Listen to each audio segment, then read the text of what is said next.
Hi! Magandang umaga po! And Happy New Year po sa lahat.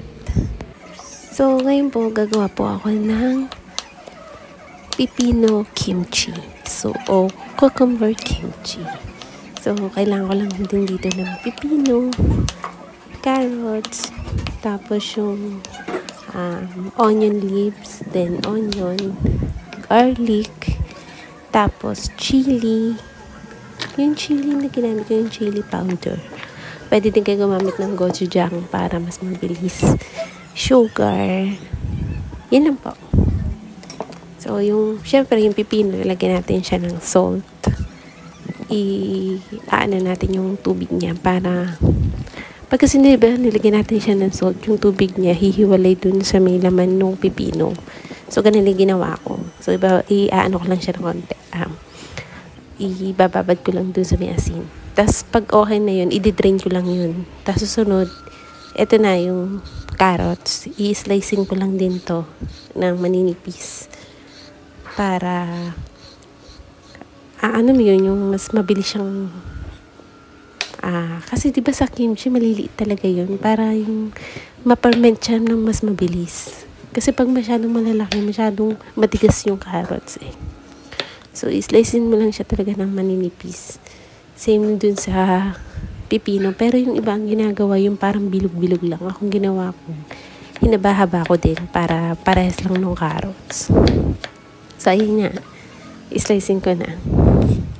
Mabilis lang to. Nakakatuwa to kasi ang bilis lang niyang gawin. Tapos, masarap siya. Nakakatanggal siya ng umay.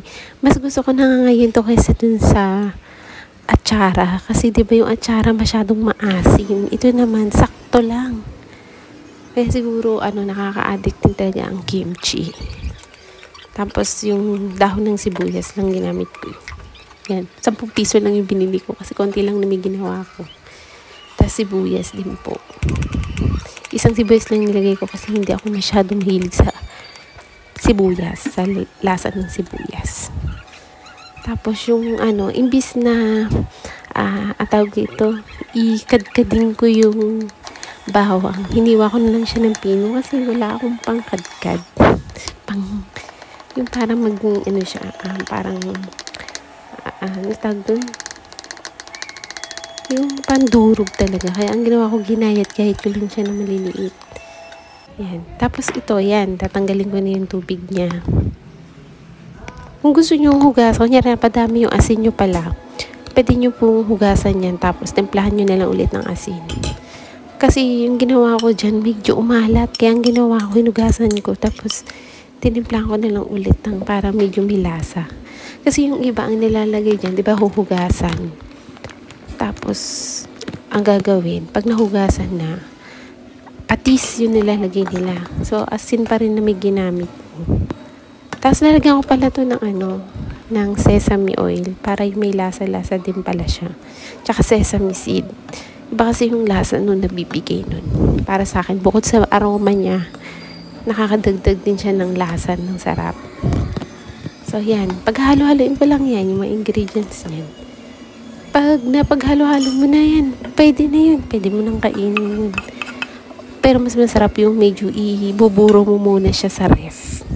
Kasi yun naman talaga yung kimchi, yung binuburo siya. Kaya ako, mahilig din ako nung araw. Nung araw pa man, di ba, mahilig tayo magburo. Yung burong mustasa. Gusto ko siya, kaso gusto ko siya yung nilalagyan ng itlog. Sa susunod pala, pag may nakita ako nun, luluto pala ako ng ganun para makita niyo din. Alam mo bang, sarap ako doon, yung nilalagyan ng itlog. Kasi nung bata kami, yung nanay ko, gumagawa sila ng ganon. Sila nung lola ko kasi tatanim kami ng mustasa nun. Tapos, binuburo namin siya. Tapos, ang bentahan pa nga ng buro 10 piso yata. Isang plastic lang. Tapos, yung inuulam na nung iba na direkta yun. Yung buro. Tapos, sa kanin na agad. Pero, mas gusto ko yung ginigisa. Yung nilalagyan ng itlog. So, yan. Hinalo-halo ko lang. Ganyan lang siya. Sobrang masarap to, pang appetizer natin. Kasi, lalo na healthy kasi gulay. Ang ganda talaga nito. Pag kumakain ako nito, feeling ko nakakapayat siya. Oo, kasi pagkakain ko nito, feeling ko matutunawan agad ako. Kasi yung gulay niya talaga. Kaya ako sa inyo, itry nyo na din itong paggawa nito. Mag-e-enjoy po kayo. Bukod sa madali na, mura lang din. Kasi konti lang naman. Siyempre, una gawin mo, konti lang. Pero pag nagamit mo na, pwede mo din itong pang negosyo. Masarap kasi. Tsaka mura. Mabenta na din kasi uso na rin yun itong paggawa ng kimchi. So, ito, wala nga lang siyang yung dahon. Yung petsa ay bago yun. Kasi masyadong mahal yun ngayon eh. Kaya, pipino na lang muna yung ginamit ko. Kasi may napanood din naman ako na pipino lang din yung ginagamit ng iba sa kimchi cucumber. Kaya, try nyo din po. Ayan, gochujang yung nilagay ko pala dyan. Kasi nagkulang yung chili powder na ginamit ko. Tinagtak-tak ko na lang yun eh. Pero yung gochujang yun, okay rin naman siya. Pero masarap na kasi ito. Pero yung typical na paggawa nito, ang ginagamit talaga nila yung chili powder. Tapos tinitimplahan na lang nila ng asukal. And then patis. Tapos yung sesame oil. Tapos saka sesame seed. Dahil wala nga ako, yan yung ginamit ko.